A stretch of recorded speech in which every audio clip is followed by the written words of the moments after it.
இதுவரைக்கும் நீங்கள் இன்னும் நம்ம சேனலை சப்ஸ்கிரைப் பண்ணலன்னா கீழே இருக்க ரெட் கலர் பட்டனை கிளிக் பண்ணி சப்ஸ்கிரைப் பண்ணுங்கள். நம்ம அப்லோட் பண்ணுற வீடியோ உடனுக்குடன் உங்கள் நோட்டிஃபிகேஷனில் வரணும்னா பக்கத்தில் இருக்க பெல் சிம்பிளை கிளிக் பண்ணிக்கங்க.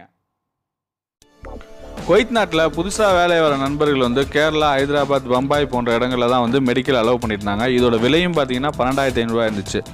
ஆனால் இப்போ இந்திய அரசாங்கம் அதிகாரப்பூர்வமாக அறிவிப்பில் வந்து நம்ம குவைத் நாட்டுக்கு வரக்கூடிய மெடிக்கல் பார்த்தீங்கன்னா சென்னை மற்றும் திருச்சியிலே வந்து புதுசாக வந்து இப்போ ஓப்பன் பண்ணியிருக்காங்க. இன்னைக்கு தேதி 12/4/2018. இன்னையிலேருந்து நீங்கள் மெடிக்கல் போடுறது திருச்சி மற்றும் சென்னையிலே நீங்கள் மெடிக்கல் போட்டுக்கலாம்.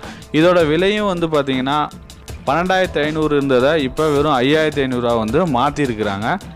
இது மட்டும் இல்லாமல் இனிமேல் நம்ம எடுக்கக்கூடிய ஃபேமிலி விசா வந்து டைரெக்டாக இந்தியன் எம்பசிலேயே வந்து நம்மளோட அப்ளிகேஷன் ஃபார்ம் சப்மிட் பண்ணி நம்மளால் ஃபேமிலி விசா எடுத்துக்க முடியும் அப்படிங்கிற அறிவிப்பையும் இதோட கொடுத்துருக்குறாங்க. இந்த வீடியோ உங்களுக்கு பிடிச்சிருந்தா லைக் பண்ணுங்கள், உங்கள் நண்பர்களோட ஷேர் பண்ணுங்கள், உங்களோட கருத்துக்கள் மற்றும் சந்தேகங்களை கமெண்ட் பண்ணுங்கள், மறக்காமல் சப்ஸ்கிரைப் பண்ணுங்கள்.